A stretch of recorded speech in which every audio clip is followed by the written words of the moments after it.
My name is Lori Heaton. I was a parent caregiver to my daughter, Madison Heaton. We are from Provo, Utah. Maddie was diagnosed with pulmonary hypertension in 1997. After we found out that she had an ASD, we got treatment at the Salt Lake Primary Children's Hospital, but her primary cardiologist was Dr. Ivy in the Children's Hospital in Denver, Colorado. It was 1997, and so when we got the diagnosis, we were told to go home and make her comfortable for whatever time she had left, because there were no good options for treatment for pulmonary hypertension other than lung transplant, and they didn't recommend it in a 4-year-old. And so that's why we were told just to go home and make her comfortable. We found out about Dr. Ivy. His program was only 2 years in the making when we came along. And so she was placed on IV Flolan immediately because her pressures were really high. Any oral medications would have been ineffective for her advanced disease. Maddie,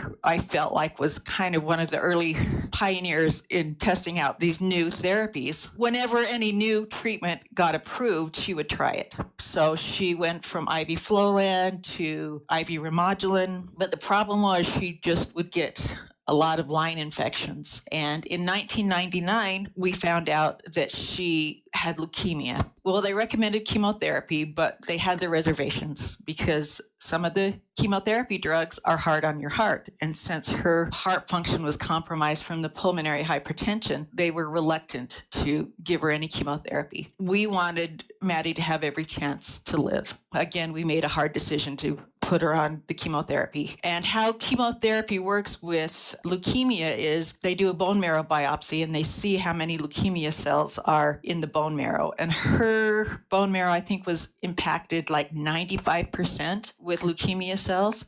Immediately, they start the child on very aggressive chemotherapy. And within 3 weeks, she was in remission with no leukemia detected. She went through the 18 months of chemotherapy and she did pretty well. The whole time she was battling pulmonary hypertension too. And like I said, struggling with a lot of IV line infections, which every parent knows is a big deal and it's scary. So when the Ventavis, the new inhaled therapy, came along, she tried that. This was about when she was in middle school when she started that, and she was trying to go to school, which is always a challenge with kids with pulmonary hypertension because they can feel fine for a couple of weeks and then be out for 3 weeks because they're sick or they just don't have the energy to go full time. In the 90s, homeschooling wasn't as popular as it is today. And there wasn't a lot of options for homeschooling as there is today. So that was always a challenge. She started on the Ventavis when she was in middle school. You have to nebulize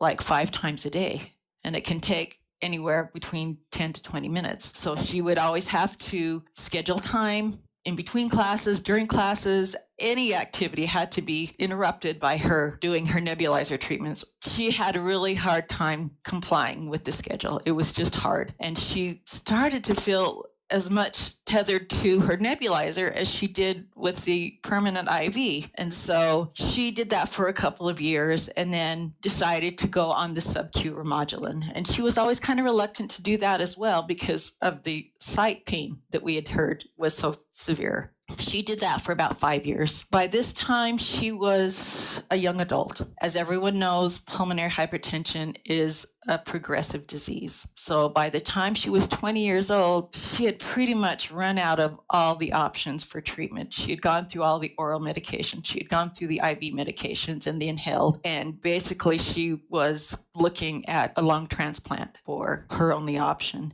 And that was scary. I knew that it would be trading old problems for new problems. I was just hoping that a cure would come before, we were faced with a lung transplant. But, here we were. And so we met with the transplant people at the University of Utah. At that time, Maddie had transferred from Dr. Ivy's care to Dr. Elliott's care, who is an adult pulmonary hypertension specialist in Salt Lake. And he really recommended that we go find out about lung transplantation. And he said, you know what, I'll refer you anywhere you want to go. But the most important thing is family support. You need to have that big family support wherever you choose to go. Since we are all here, we chose the University of Utah, and we were really impressed with their program. And so they did all the testing. They had to determine whether a heart-lung transplant would be the best thing for Maddie or just repairing the hole and doing a bilateral lung transplant. She went through all the testing. They came back and decided that they could just repair that hole and then do a bilateral lung transplant. And then she got listed. Maddie and her younger sister were living down in St. George, which is in southern Utah. It's about a 300-mile trip up to Salt Lake. So Maddie had to relocate, but she had an older sister living in Park City, which is only a 20-minute drive to the University of Utah. So she moved in with my daughter, Janae, while she got listed. I think she was on the list about 42 days when she got the call. They have you come in and then you have to wait because they have to get the lungs from wherever they're coming from. And then they have to make sure that the lungs are viable enough for them to be transplanted. And if they're not, then you are sent home and you get put back on the list. It's called a dry run, and it happens a lot. When she got the call, it was like 5 a.m, and she was up here, and we were down in St. George, and they said, don't come up until we know it's a go. My husband, Randy, and I were just sitting there waiting on pins and needles until we heard that it was a go. Then it was, and they had wheeled her into the operating room while we were still on the road. We got there, and about 6 hours later, the thoracic surgeon came out and said she did really well, and she was only on a ventilator like 6 hours, and she spent about 2 weeks in the hospital, which is about average. It's hard because it's a big surgery with a lot of pain, and then they put you on anti-rejection drugs, and then they have to titrate them so that the dose is enough to suppress the immune system from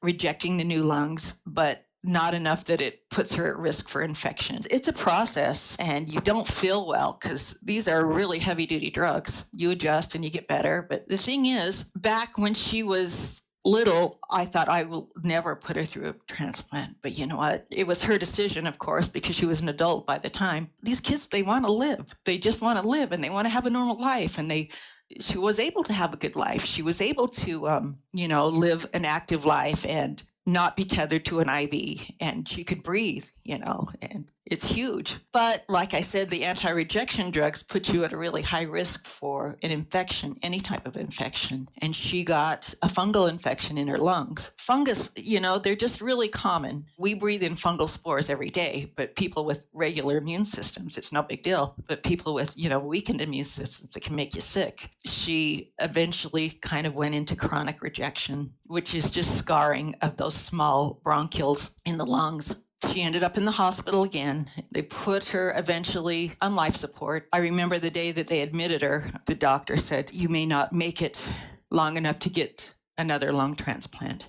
And so I need to have you sign a living will. I think up until that point, that was like the hardest thing I'd ever have to do. What a living will is her wishes in writing so that we know what she wants us to do if she can't speak for herself. And so eventually she was put on life support. And the thing about life support, the ventilator breathes for you, but it doesn't treat the underlying disease. And so her lungs were still progressively getting worse. Just like the doctor said, she wasn't going to make it long enough to get a lung transplant. But then she did. It was a miracle that she was able to get a donor while she was still, in the hospital. They urgently rushed her into surgery, and she was so sick from being on life support that giving her another double lung transplant was too risky.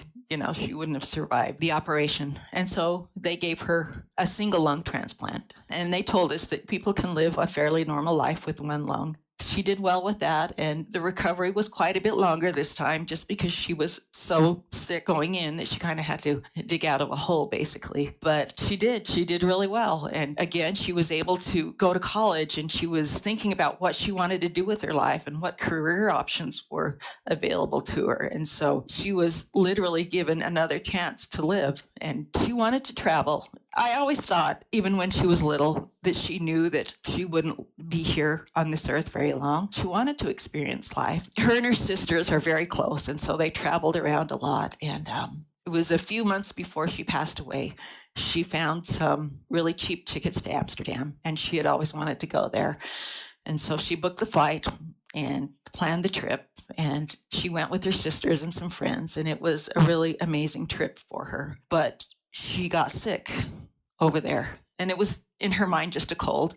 The transplant doctors had given their blessing for her to go, but they gave her some antibiotics and some steroids and things just in case. She got a respiratory infection there, and she took the meds that were given to her. And by the time she got home, she was feeling fine. But then shortly after, she just started getting progressively more short of breath. And she was diagnosed with having another episode of rejection. The doctor wanted to do a bronchoscopy to look down into her lungs to see what was going on. And so in June, she had another bronchoscopy done. What happens with chronic rejection, like I said, there's those small airways that they scar. And so you hold on to the CO2, which is the bad stuff that you're supposed to blow off. Well, she wasn't able to. She wasn't able to get rid of the CO2. And so it built up in her blood to where she went into respiratory arrest right after the bronchoscopy and went on life support. And basically she couldn't come off because she only had one lung, and it was bad. And so it was basically no other choice for her. And so we had to make the really hard decision to take her off life support. And so on June 21st of 2017, we had her removed from life support. And I had started writing a book even before she passed away, because even though this is a story that doesn't have a very happy ending, there were some really good things that I had learned from being Maddie's caregiver, all those years.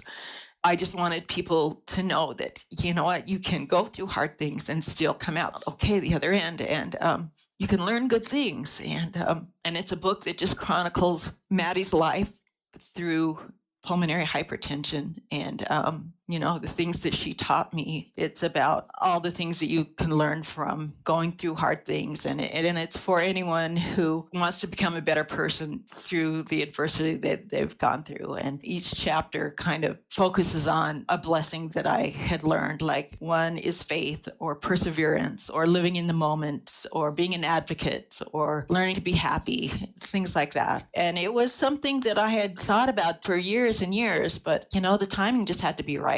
The timing was right now. And so it is called Difficult Blessings, and you can find it on Amazon and you can find it on Barnes and Noble. And if any of you are a friend of mine on social media, if you want to contact me directly, I can actually even sign a copy for you. So it's been a little over a year, and, I'm a lot better than I was last year, but I think about her every day. It's like a part of you is missing. But with the thought of her, being able to breathe again, it's comforting. Yeah, that's basically your story. She went through a lot in her life, but she was always happy. She never complained. She lived most of her life on, one type of invasive therapy or another. But you learn to adapt, and you learn to make these kids happy and try to give them a normal life. But the tricky thing about trying to give someone a normal life who's on an IV 24/7, it's a challenge, but you know what? You do.